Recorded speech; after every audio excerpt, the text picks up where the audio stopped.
तेनालीरामा बहुत वर्ष हुए विजयनगर में एक राजा राज करता था। उसका नाम था कृष्णदेव राय। एक बार उसके राज्य में चूहों की भरमार हो गई। जिधर देखो चूहे ही चूहे।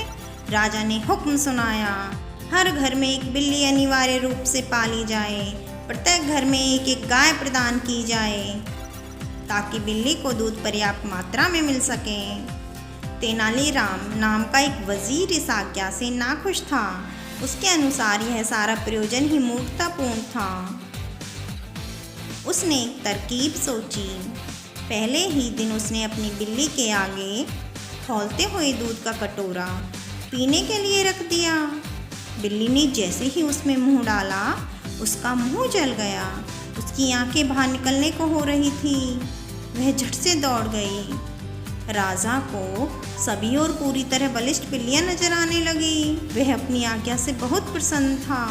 वह घर घर जाकर खुद देखता था कि सब ठीक ठाक है या नहीं।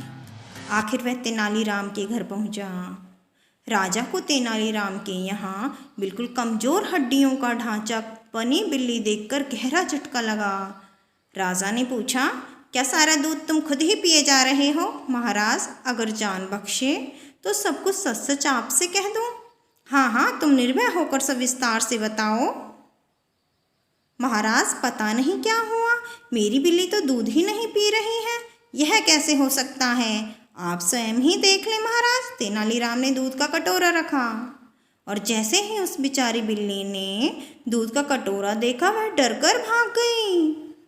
अब तो राजा को सारा मामला समझने में देर न लगी कि तेनाली ने क्या किया था। उसने हुक्म सुनाया, तेनालीराम को बंदी बना लिया जाए और उसकी पीठ पर 100 कोड़े लगाए जाएं। तेनालीराम ने नजरें उठाए बिना कहा, ठीक है महाराज, मुझे सख्त से सख्त सजा दें, परंतु जरा सोचिए कि हम देशवासियों के पीने के लिए जब दूध पर्याप्त मात्रा में उपलब्ध नहीं है, क्या यह मूर्खता नहीं है कि हम सारा दूध बिल्लियों को पिला दें?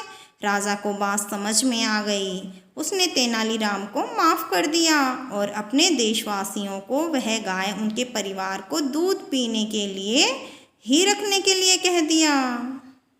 बिल्लियां तो चूहे खाकर भी अपना पेट भर सकती थी। शिक्षा, मानव की सेवा सर्वोत्तम है। धन्यवाद।